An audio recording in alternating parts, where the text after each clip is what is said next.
प्रत्येक मनुष्य के जीवन में ऐसा क्षण अवश्य आता है जब सारे स्वप्न, सारी आशाएं, सारे दृश्य ध्वस्त हो जाते हैं। जीवन के सारे आयोजन ही बिखर जाते हैं।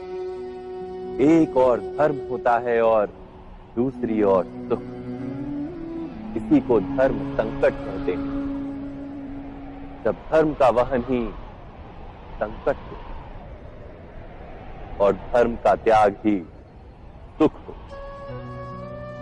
विचार कीजिए, कभी किसी स्वजन के विरुद्ध सत्य बोलने का अवसर प्राप्त हो जाता है, कभी ठीक दरिद्रता के समय सरलता से चोरी करने का मार्ग प्राप्त हो जाता है, कभी किसी शक्तिशाली राजनेता या राजा के कर्मचारी का अधर्म प्रकट हो जाता है।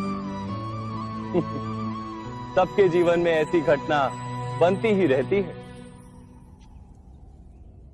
अधिकतर लोग ऐसे किसी क्षण को धर्म संकट के रूप में जान ही नहीं पाते।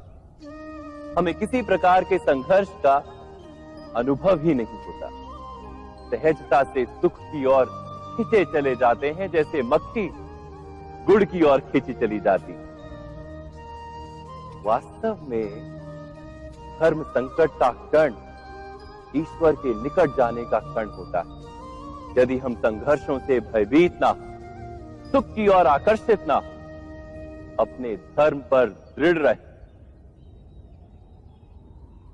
तो ईश्वर का साक्षात्कार दूर नहीं।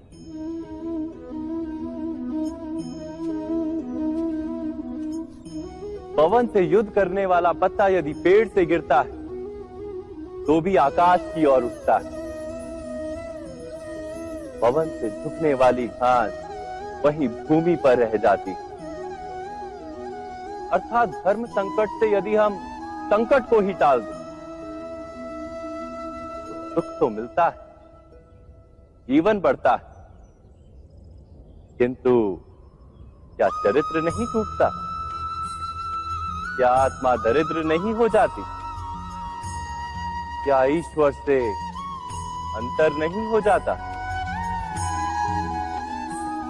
स्वयं विचार किया।